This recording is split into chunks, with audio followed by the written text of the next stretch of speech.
Assalamualaikum warahmatullahi wabarakatuh. Kembali lagi bersama Posting, podcast sambil thinking. Oke. Jadi barusan kak lagi muncul ini karena anda sama kak temanku Nandos. Nah, hari ini saya kedatangan narasumber yang paling luar biasa, khususnya juga di jurusan tak ilmu komunikasi, itu Kak Ilham. Nah, jadi Kak Ilham bisa kayaknya toh aku jelaskan juga tentang kita di. Boleh. Jadi Kak Ilham ini nama panjangnya itu Muhammad Ilham. Lahir di Kabupaten Selayar pada 27 Agustus 1997. Selama karirnya ini dia sebagai jurnalis pertama itu di Portal Makassar Kadi. Ya. Terus 1 tahunnya itu di Berita Sosial. Pengalaman berorganisasinya Kak Ilham ini ada Forum Mahasiswa Kerakyatan, Himpunan Mahasiswa Jurnalis Ilmu Komunikasi Universitas Islam Negeri Alauddin Makassar, Cross On, IMIKI, sama IMIKI cabang sama pengurus pusat. Nah, ngomong-ngomong ini kak, saya dengar juga kalau pernah bergabung di Lapak Baca Coros. Iya. Nah, itu di Lapak Baca Coros kak, apa saja itu kegiatan tak selama tak bergabung dalam? Iya. Jadi kalau kita itu di Lapak Baca Coros, untuk kegiatannya sebenarnya karena namanya Lapak Baca, kita tuh aktif atau kemudian sering terlibat di beberapa kegiatan-kegiatan literasi untuk buat lapak baca gratis, entah itu di kampus ataupun di beberapa tempat-tempat kegiatan lain, termasuk kemarin kita juga sempat di Pantai Losari misal.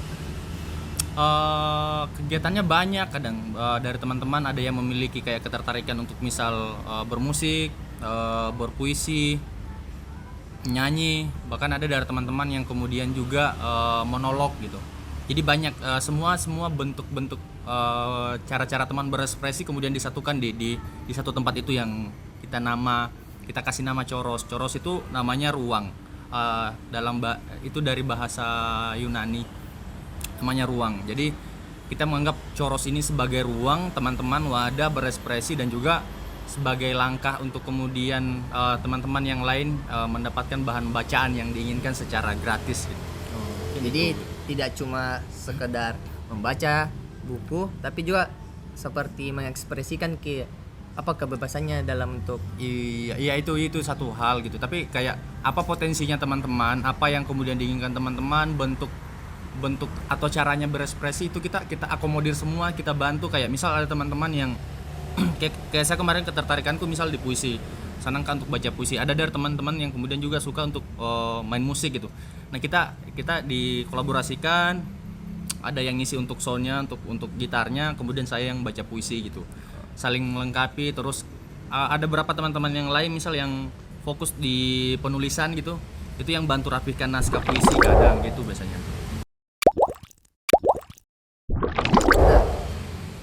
Ngomong-ngomong ini kak, tentang kebebasan dalam berekspresi, kan ini kita bergelut di dunia jurnalis juga toh?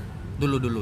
Nah, pernah kah kayak meliput atau pernah dapat kasus tentang perampasan ruang berekspresi tuh? Kalau sebenarnya perampasan ruang berekspresi sebenarnya kurang sih. Kalau saya secara pribadi jarang sih, karena memang desku tuh yang masih kurang untuk tindakan-tindakan represif seperti itu gitu. Jadi karena saya juga masih di des pendidikan kebanyakan gitu. Terus yang mobile, mungkin kalau perampasan ruang kebebasan menurutku kalau berekspresi sebenarnya ini kayak spesifik ya. Menurutku ada teman-teman yang kadang dapat itu, entah beritanya sudah dinaikkan, tapi tiba-tiba dari pihak terkait minta diturunkan gitu, tanpa melalui proses-proses mekanisme lewat Dewan Pers atau seperti apa, malah langsung dari pihak terkait itu melaporkan ke pihak kepolisian gitu, yang di luar dari prosedur dari Dewan Pers seperti itu kadang. Tapi itu pengalaman dari teman, bukan dari saya sebenarnya. Nah, kalau menurut ini Kak, sebenarnya kebebasan berekspresi itu apa?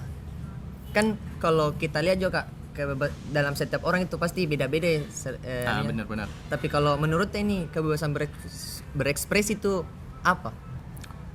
Kalau saya kebebasan berekspresi itu kebebasan menerima, mendapatkan dan menyebarluaskan informasi, itulah kebebasan berekspresi menurutku. Kayak termasuk teman-teman hari ini bisa berserikat misalnya, bisa berkumpul, bisa berorganisasi gitu. Itu bagian dari kebebasan berekspresi yang kemudian dijamin oleh negara gitu. Terus kebebasan berpakaian, kebebasan menganut kepercayaan, banyak gitu. Kebebasan teman-teman mengakses informasi itu menurutku bagian-bagian dari kebebasan berekspresi semuanya gitu. Tapi Kak, kalau kita lihat ini negara demokrasi, tapi saya lihat masih ceritanya Kak terkekang loh begitu masyarakat untuk mengeluarkan kebebasannya. Itu bagaimana tanggapan tak terhadap itu? Kalau menurutku ini sudah jadi apa ya? sudah jadi kasus lama yang kemudian juga di pada zaman Belanda juga ya. Pada zaman Belanda juga tuh pada saat siapa ya? Wardiman Sudiningrat apa siapa gitu. Yang kemudian menyuarakan keresahannya melalui tulisan di Express di koran. Jadi dia menulis andai saya seorang Belanda gitu.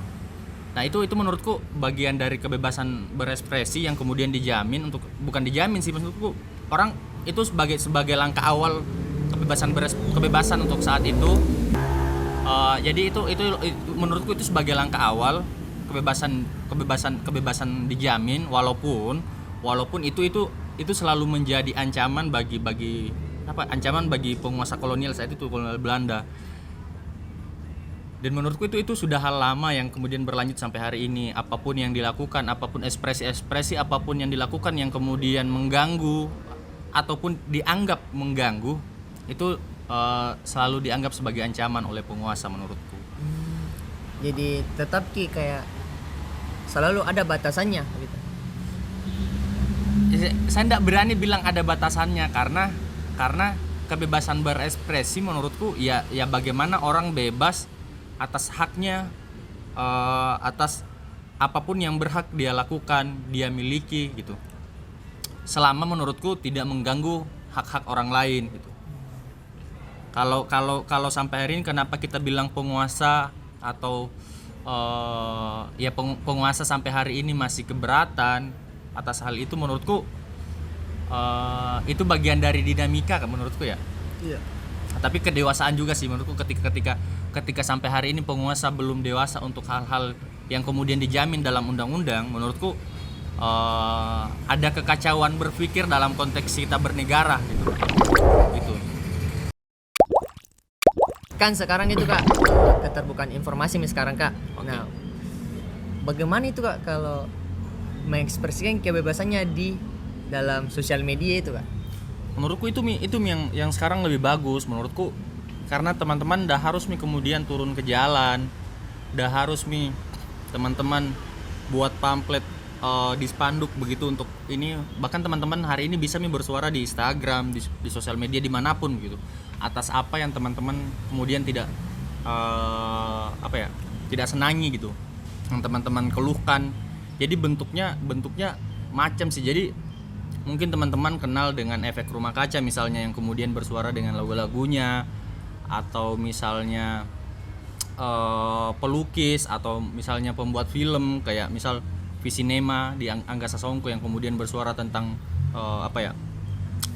pembalakan liar gitu. Jadi banyak medium yang kemudian teman-teman bisa pakai di sosial media untuk hari ini gitu, untuk kemudian mengeksplor ekspresi dari teman-teman gitu. Jadi teman-teman sampai hari ini menurutku ketika teman-teman masih diam atas hal yang kemudian teman-teman keluhkan, teman-teman resahkan, menurutku itu suatu suatu hal yang sangat disayangkan, karena menurutku sangat penting Ki ketika kita ambil bagian pada momentum yang kemudian teman-teman itu harus bersuara gitu. Karena percaya Kak, ketika apapun kondisinya teman-teman itu harus ambil keputusan, harus ambil bagian. Jangan ki apatis atas hal yang kemudian terjadi gitu. Begitu sih kalau saya. Malah mempermudah kalau sosial media. Terus bagaimana itu Kak kalau kasusnya di sosial media? Kayak bagaimana itu contoh kasusnya kalau dalam hal itu? Kalau kasus sebenarnya banyak sekali ya yang terjerat gitu. Kayak mungkin beberapa public figure ya yang kemudian terjerat, yang kemudian dijerat dengan yang kemudian kita sebut dengan ITE misalnya, atau semisal kemudian teman-teman jurnalis yang kemudian dikriminalisasi karena kemudian tulisannya yang kemudian tidak lewat mekanisme Dewan Pers misalnya. Banyak hal. Jadi menurutku kebebasan itu ada atas apa yang kemudian kita lakukan tanpa kemudian mengganggu kenyamanan orang lain gitu. Terus Kak, bagaimana itu kalau kasusnya seperti yang terjadi di salah satu kampus yang mahasiswa melakukan tindakan berupa ucapan yang rasis Ki. Jadi discoursing gitu, itu bagaimana itu? Itu aku bilang tadi, kalau penggunaan sosial media itu selama tidak merugikan orang lain, selama tidak lakukannya tindakan-tindakan yang mengganggu kenyamanan orang lain, menurutku tidak ada masalah. Tapi ketika tindakannya sesuai contoh yang disebutkan tentang tindakan rasis, menurutku ini yang salah gitu. Ini hal yang salah menurutku. Karena bebas Ki, memang ya bebas Ki semua untuk berekspresi, tapi ketika kau sudah melanggar atas hak dari orang lain, apalagi tindakan rasis, menurutku itu tidak bisa dibenarkan gitu. Apalagi maksudnya kita sedang ada di kondisi di mana undang-undang ITE yang kemudian selalu dijadikan senjata untuk kemudian membungkam orang-orang yang kemudian bersuara. Ini kan salah satu langkah taktisnya kita untuk kemudian bisa lebih pintar, bisa lebih cekatan untuk kemudian terhindar dari itu gitu. Jadi ketika bentuknya seperti itu menurutku wajar sekali kemudian dia dikriminalisasi ataupun kemudian dia discoursing. Menurutku dalam konteks ini saya melakukan pewajaran karena rasis itu tidak bisa dibenarkan menurutku dalam bentuk apapun gitu. Iya. Nah, dari kasus tadi itu Kak, pernahkah kita Kak kayak pas pengalaman di masih jadi mahasiswa Ki dapat Ki pengalaman seperti itu? Pengalaman pribadi maksudnya. Iya, pengalaman dalam hal mengekspresikan kebebasan, apakah itu dia negatif Ki atau positif?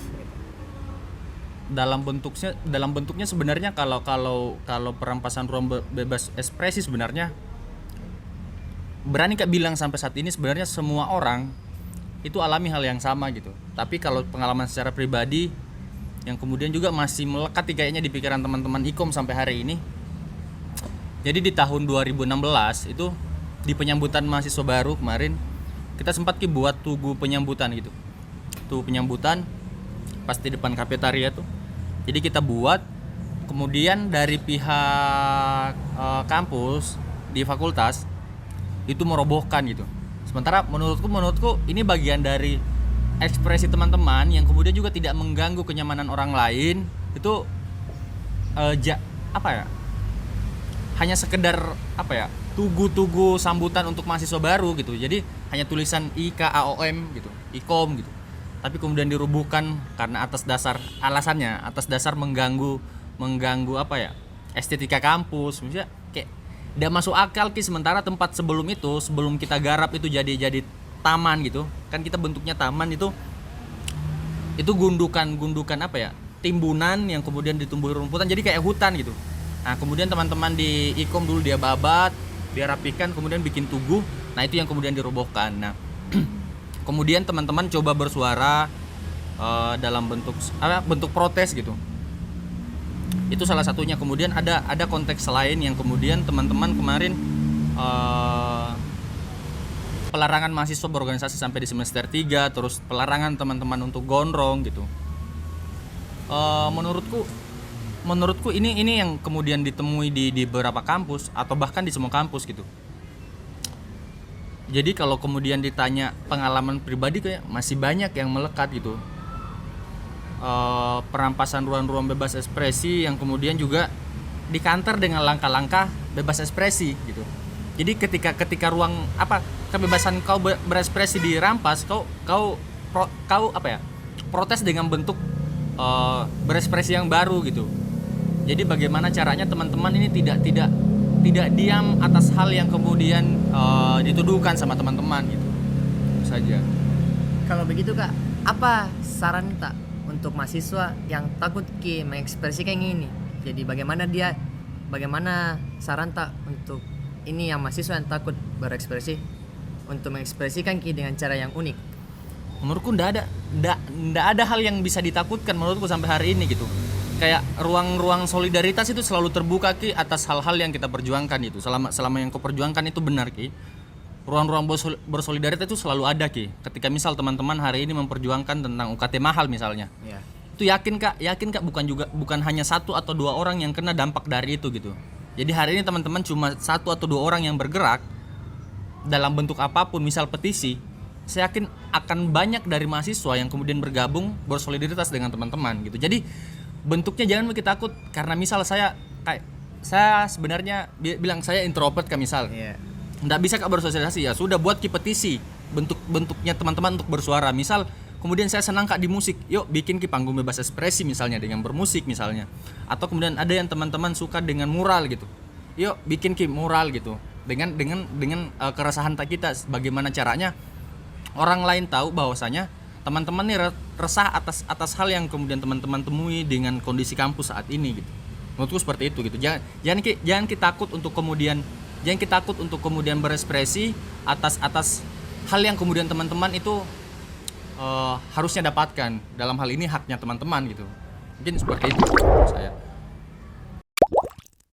Oke.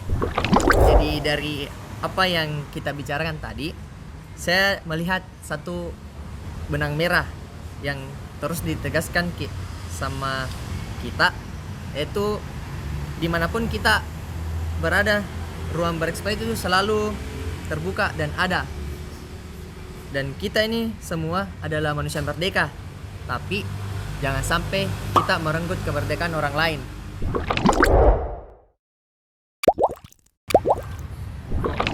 Nah, jangan lupa terus pantengin channel YouTube Ilmu Komunikasi UIN Alauddin Makassar dan IG-nya ikom_winam. Dan sampai jumpa lagi di posting nge-podcast sambil thinking. Dadah!